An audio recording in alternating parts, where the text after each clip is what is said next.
Olá, nós estamos iniciando agora o programa Em Discussão. O tema de hoje é etarismo. E esse assunto é bem recente quanto à polêmica, porque alguns dias atrás, uma jovem com pouco mais de 40 anos, numa sala de aula, sofreu preconceito por meio de algumas adolescentes. Esse tema tomou conta do país sobre esse sistema de preconceito para as pessoas mais velhas que resolvem, de alguma forma, ir para a escola, para a faculdade, entrar no mercado de trabalho. E é esse tema que nós vamos trazer para o programa Em Discussão. E o nosso entrevistado hoje é o psicólogo e professor universitário Walter Travassos. Que seja bem-vindo aqui ao programa Em Discussão. Obrigado, Eri, pelo convite. Estou feliz demais de mais uma vez estar com vocês aqui, agora no estúdio, né? Já que passou o período da pandemia. E, de fato, foi um tema que chamou muita atenção nesses últimos dias, né? Foi bem repercutido aí, tanto com alguns atores, quanto atrizes, cantoras. Então, está bem em evidência. Tem um bocado de coisa para a gente falar sobre isso hoje, né? Eu queria que você começasse o programa hoje conceituando o que é etarismo. É o etarismo, ageísmo ou idadismo, né? São termos semelhantes.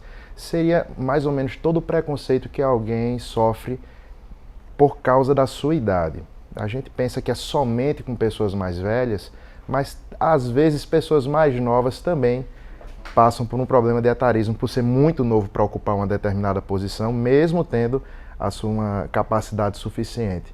Mas na maior parte a gente vê esse termo acontecendo com pessoas mais velhas e as mulheres sofrem bastante disso daí, né? Porque a gente tem um etarismo estrutural na nossa sociedade onde parece que a mulher não pode envelhecer.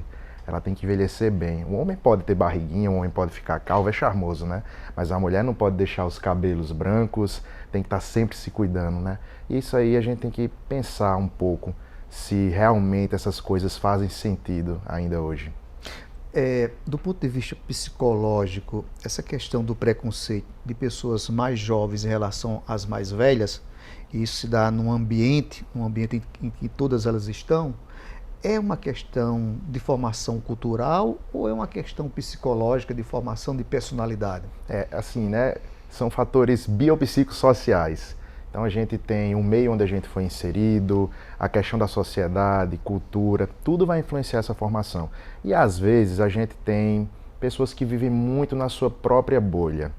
E aí ela já cresce achando que aquilo ali que ele acredita é a única verdade possível. Mas o preconceito ele só dá conta de uma pequena parcela desse fenômeno. Eu tenho uma ideia preconcebida sobre algo, mas aquele algo não é somente aquilo, né? Ele pode ter muito mais coisas ali por trás, como por exemplo a pessoa com a idade um pouco mais avançada que resolve fazer outra graduação, que resolve toma coragem para assumir um cargo que sempre teve vontade de ir, mas não chegou aí, e aí pensa muitas vezes, poxa, eu estou muito velho para isso daí. Então a gente vê essa coisa voltando para ela também em alguns momentos. Eu já vi isso, né? Essa concepção de que as pessoas devem andar com aquelas que têm a mesma faixa de idade, né? Jovens andam com jovens e pessoas mais velhas andam com pessoas mais velhas. E se uma pessoa mais velha anda com a mais nova, alguém pode dizer, ó, só quer ser uma pessoa nova e acontece aquele preconceito. Isso é etarismo? Sim, com certeza, né? E assim, você andar com pessoas mais novas é uma oportunidade de você conhecer um pouco sobre a cultura que a pessoa mais nova está inserida e a pessoa mais nova conhecer também as coisas que são interessantes daquela pessoa que tem um pouco mais de experiência. Então sim, com certeza é um certo preconceito. Na verdade, até nas redes sociais a gente tem um etarismo bem forte, né? As redes sociais a gente tem uma série de problemas que surgem de lá, mas nas redes parece assim, a pessoa só é bonita até certa idade. Depois de certa idade, ela tem que envelhecer bem, porque senão ela parece que entra no limbo e as pessoas parece que não veem mais ela, fica um pouco invisível para o movimento atual da sociedade. Eu venho de um ambiente, né, religioso e a gente vê que dentro desse ambiente existe essa parte de secção, né, de jovens, departamento de crianças, departamento... É uma organização, mas isso pode gerar alguma coisa desse tipo, de algum preconceito? É importante crianças se relacionarem com crianças, mas também se relacionarem com pessoas mais velhas, né? A gente tem muitas medidas de combate ao etarismo e acho que a melhor delas, né, que a Organização Mundial de Saúde menciona, é fazer um encontro intergeracional. É promover que crianças conheçam pessoas mais velhas, né? Hoje, quando a gente vive nas grandes cidades, as crianças às vezes estão ali no condomínio, só tem contato com os pais, não tem contato com uma pessoa mais idosa. Quando encontra pela primeira vez, acha estranho aquilo ali, causa uma certa estranheza. Então, assim, fica até um convite para quem trabalha em escolas tentar promover encontros, de repente, com instituições de longa permanência do idoso, né? As instituições estão sempre abertas para receber visitas e aí mostrar para as crianças desde cedo que envelhecer é normal. É a única democracia que existe para todos nós, né? Todo mundo vai envelhecer. Verdade. Eu tenho outra pergunta que eu faço, porque existem as gerações, né? E uma geração, ela alcançou, dependendo do tempo, o progresso, a tecnologia e uma mudança também na questão da linguagem. Então, a minha linguagem não é a mesma dessa última geração, ela mudou a forma de se comunicar.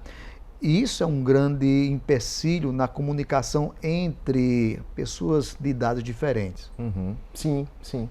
Mas também é motivo de causar curiosidade. Isso. Parece que à medida que a gente vai ficando um pouco mais experiente, eu estou tentando evitar a palavra ficar um pouco mais velho. Mais velho. Mas eu acho que é mais bonito dizer assim, ficando mais experiente. Parece que a gente fica um pouco mais rígido. Parece que a gente fica um pouco mais fechado para a experiência. E desde que um dos objetivos de qualquer psicoterapia é a gente manter uma postura de abertura à experiência, olhar para as coisas como uma criança que está conhecendo o mundo. Como é a curiosidade de uma criança, né? Ela, em geral, ela é bem curiosa. E parece que a gente, no decorrer da vida, vai perdendo um pouco dessa curiosidade. E aí é muito bacana quando uma pessoa mais experiente mantém essa postura de abertura à experiência e tem curiosidade de conversar com a criança, com o jovem e perguntar, explica melhor para mim que eu não estou entendendo isso daqui, né? O que é esse linguajar novo, né? Eu tenho algumas sobrinhas, né? São 7 sobrinhos no total e às vezes eles se comunicam entre si, eu digo, eu não estou entendendo nada que vocês estão falando, explica para mim. E aí a gente promove comunicação, né? Agora, quando a gente se fecha, a gente acaba criando um muro intergeracional e não se comunica, né? Eu falei dessa linguagem tecnológica porque é a linguagem do meio eletrônico, sim, né? Sim. Aquela coisa econômica, né? Que diz tudo com poucas palavras. Poucas palavras, nem palavras, mas são um ajuntamento de vogais com consoantes. E falar a linguagem da internet, né? Daquilo que é próprio dos mais jovens, isso também se torna uma grande barreira dessa comunicação, dessa relação entre pessoas mais jovens e pessoas mais velhas. Na verdade, tem um conceito bem interessante que são dos nativos digitais e dos imigrantes digitais, né? Quem nasceu ali quando a internet já existia, eu acho que os imigrantes digitais estão ali em 42, 43 anos, mas quem está mais jovem disso daí já é um nativo digital, quando nasceu já tinha internet. E aí os imigrantes, né, as pessoas mais velhas, têm uma certa dificuldade em lidar com os meios eletrônicos, mas a gente vê que tem gente que está com abertura à nova experiência. Minha mãe mesmo está mandando vários sticks no WhatsApp, manda muita mensagem, pergunta como faz chamada de vídeo. Então, assim, a gente vê também um movimento das pessoas mais experientes de se envolver com a tecnologia e perceber que tem benefícios, né? Acho que os imigrantes digitais gostam muito da ligação telefônica, né? Do conversar, do cara a cara. E parece que os nativos estão ali naquela linguagem um pouco picotada, né? Parece sinal de fumaça. Manda uma mensagem no WhatsApp, daqui a 10 minutos responde, grava um outro áudio. Parece que a coisa ficou um pouco picotada, mas existe sim uma comunicação, né? Verdade. Nós vamos agora a um intervalo, daqui a pouco a gente volta com esse tema. Você não sai daí.